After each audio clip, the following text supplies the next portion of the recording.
लगातार चल रहे अटकलों के बीच मुख्यमंत्री नीतीश कुमार ने आज इस्तीफा दे दिया है। विधान परिषद में उनका इस्तीफा लेकर विजय चौधरी पहुंचे थे, लेकिन वहीं दूसरी तरफ नेता प्रतिपक्ष तेजस्वी यादव आज भाजपा पर जमकर बोले। उन्होंने कहा कि भाजपा सिर्फ ठगने का काम करती है। मुख्यमंत्री नीतीश कुमार ने आज त्यागपत्र जरूर दे दिया है, लेकिन निश्चित रूप से यह एक दबाव है।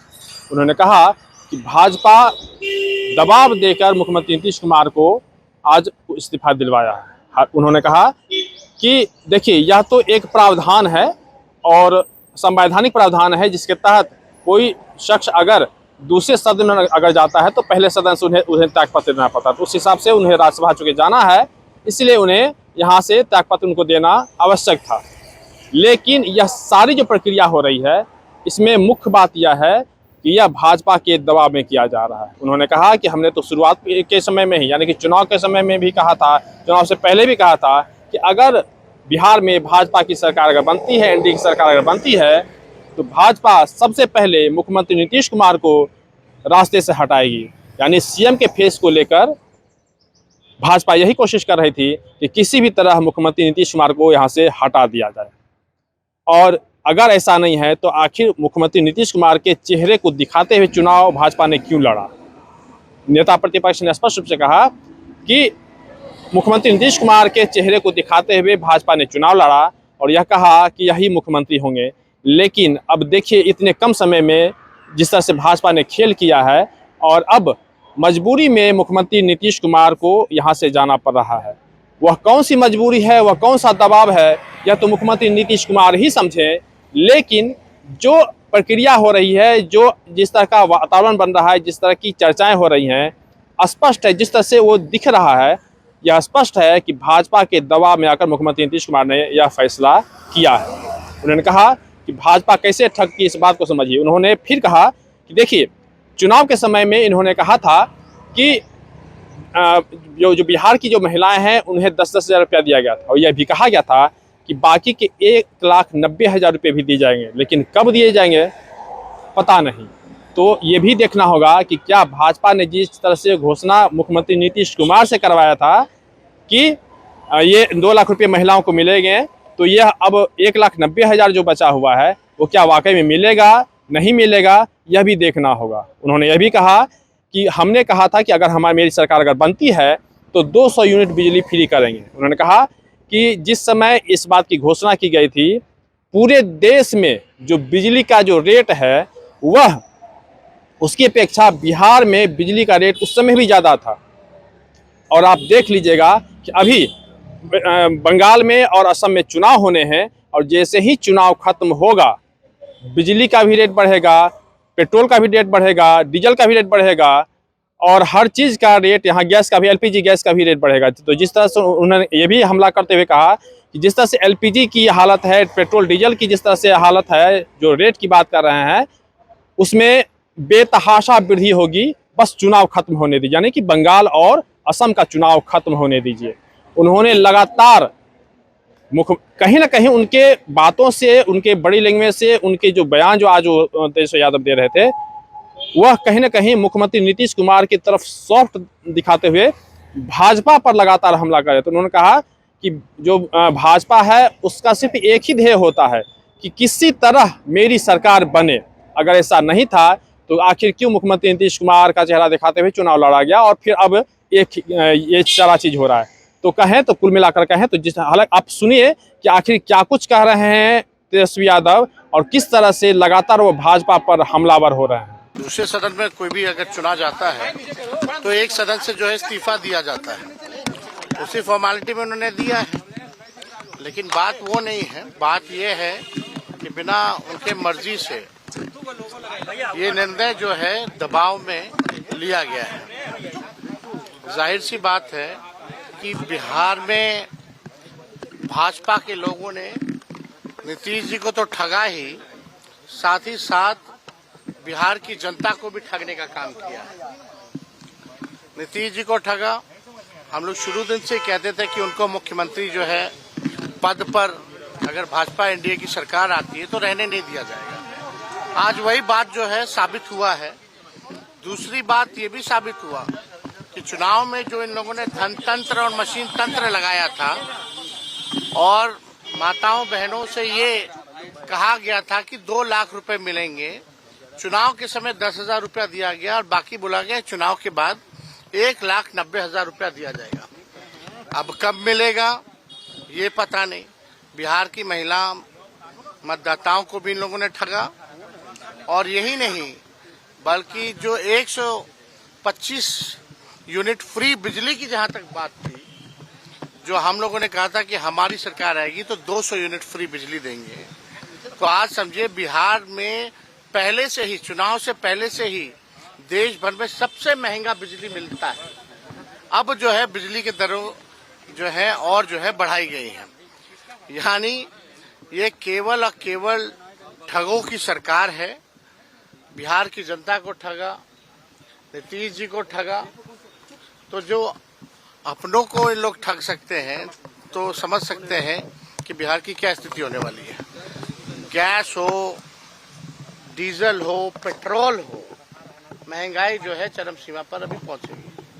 और अभी आप देखिएगा जैसे आपका बंगाल का चुनाव, केरल का चुनाव समाप्त होगा, वैसे पुनः आपका पेट्रोल डीजल की कीमतों में बेतहाशा वृद्धि होगी। तो ये लोग केवल ठग लोग हैं, ठगने का काम कर रहे हैं। बिहार में लॉ एंड ऑर्डर की स्थिति बनी हुई है, सब लोग देख रहे हैं। कोई ऐसा दिन नहीं जहां गोलियां ना चल रही हो, लोग मारे ना जा रहे हो, लोगों को कोई इंसाफ नहीं मिल रहा। लेकिन भाजपा केवल लगी है हर जगह जो है कब्जा करने के लिए, सरकार बनाने। मुख्यमंत्री कौन लोग इस सवाल पर कोई कुछ नहीं कह रहा है। देखिए इस पे तो हम कुछ कह नहीं सकते हैं कौन तारीख को देंगे, कौन से समय पे देंगे। लेकिन एक बात तो तय हो गया कि नीतीश कुमार जी को बीजेपी ने ठगा है और ये भी बात तय हो गया, स्पष्ट हो गया कि नीतीश कुमार जी अब बिहार के मुख्यमंत्री नहीं रहेंगे। विधायक और मंत्री तो ये साफ अब देखिए अब कौन लोग रो रहे हैं, नहीं रो रहे हैं। आजकल लोग जो है केवल कैमरा देख करके लोग ड्रामा करते हैं। ऐसे लोगों को एक्टिंग मुबारक हो। अब कुछ लोगों को बचा नहीं, सब कुछ तो कर ही लिया है। आजकल लोग तो पढ़ाने का भी काम कर रहे हैं, अब कलाकारी का भी काम कर रहे हैं। तो ऐसे लोगों पे हम क्या टिप्पा टिप्पणी करेंगे। लेकिन बिहार के जो उज्ज्वलंत मुद्दे हैं उसका निष्पादन नहीं किया जा रहा। ओला वृद्धि जो ओला जो गिरा था, जिससे किसान के खेत फसल को जो है नुकसान हुआ था, क्या हो रहा है उसका? कोई फायदा दिया गया कि नहीं दिया गया? कोई किसान, मजदूर, गरीब, बेरोजगार, शिक्षा, चिकित्सा के बारे में, कोई पढ़ाई दवाई के बारे में बात ही नहीं कर रहा। कौन आएगा, कौन जाएगा, कौन आएगा? 2012 के बाद से कोई स्टेबल गवर्नमेंट बिहार में नहीं है। जब तक स्टेबिलिटी नहीं रहेगी, स्थिरता नहीं रहेगी सरकारों में, तब तक कहां से काम हो पाएगा बिहार का, कहां से डेवलपमेंट और विकास हो पाएगा? तो ये सवाल खड़ा होता है। तेजस्वी जी के बाद केरल जाएंगे, वहाँ देखिए हम लोगों का एलडीएफ से वहाँ अलायंस हुआ है, 3 सीटों पे हम लोग लड़ रहे हैं। इससे पूर्व में भी हमारे विधायक वहाँ हैं केरला लेजिस्लेटिव असेंबली में, और 3 दिन का हमारा प्रचार का कार्यक्रम है वहाँ। उसके बाद झारखंड में 5 तारीख को हमारा कार्यक्रम है। तो पार्टी के संगठन को और मजबूत करना, विस्तार करना, और हम लोग चाहेंगे कि भाई, क्योंकि केरला आप जान रहे हैं सबसे ज़्यादा लिटरेसी रेट है, सबसे ज़्यादा आपका जो है डेवलपमेंट जो है वही है। तो हम लोग जो है वहाँ जो मौजूदा जो सरकार है उसके अंग हैं, और हम लोग चाहते हैं कि पुनः ये सरकार जो है वापस आए ताकि काम हो। थाना प्रभारियों का, अधिकारियों का तबादला हो रहा है बिहार में, तो ऐसा कुछ वो बिहार में उन्हीं की सरकार थी। वो तो आप बिहार में चुनाव से पहले ही कितने ट्रांसफर पोस्टिंग हो रखे, कई बार हो रखे, किसको नहीं पता है। बिहार में तो थाने प्रभारी से लेकर के सब लोगों का तो हुआ ही है चुनाव से पहले।